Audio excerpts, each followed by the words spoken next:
అమరావతి అభివృద్ధి చెందాక అక్కడి నుంచి వెళ్లిపోమంటే ఎలా అని ప్రశ్నించారు మాజీ మంత్రి ధర్మాన ప్రసాదరావు. ఉత్తరాంధ్ర ప్రాంతం అభివృద్ధి చెందకపోతే తామేం చేయాలన్నారు. అయితే ధర్మాన ఆరోపణలకి కౌంటర్ ఇచ్చారు మంత్రి కొల్లు రవీంద్ర.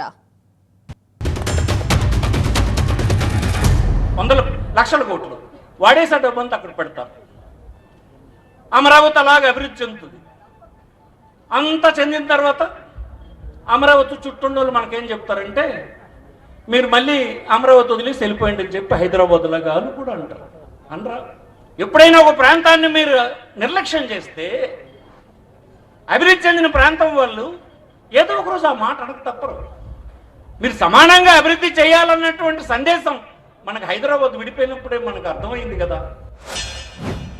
నిజంగా ఇక్కడ గుంటూరు జిల్లా, కృష్ణా జిల్లాలో ఉన్నటువంటి ఎమ్మెల్యేలు, వైఎస్ఆర్ పార్టీలో పనిచేసినటువంటి మాజీ శాసనసభ్యులు నేను అడుగుతా ఉన్నా, మీరు ఈ మాత్రం నోరు మెదపలేరా అమరావతి మీద అని చెప్పి నేను అడుగుతా ఉన్నా. మీది అసలు మానవత్వం ఉందా?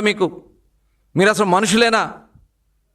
ఈ ప్రాంతంలో ప్రజలు ఇచ్చినటువంటి ఓట్లతో మీరు గెలిచి ఇవాళ అమరావతి మీద వాళ్ళు మాట్లాడుతున్నటువంటి బాటకు సమాధానం చెప్పలేనటువంటి ఒక కక్కుర్తి రాజకీయాలు చేస్తున్నటువంటి వైఎస్ఆర్ పార్టీ నాయకులారా హెచ్చరిస్తా ఉన్నా.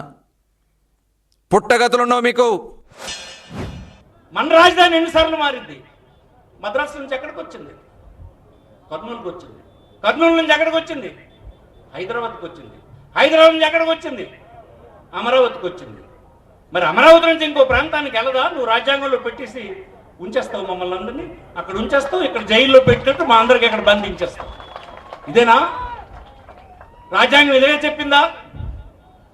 ఇది కరెక్ట్ కాదని మనం చేస్తాం.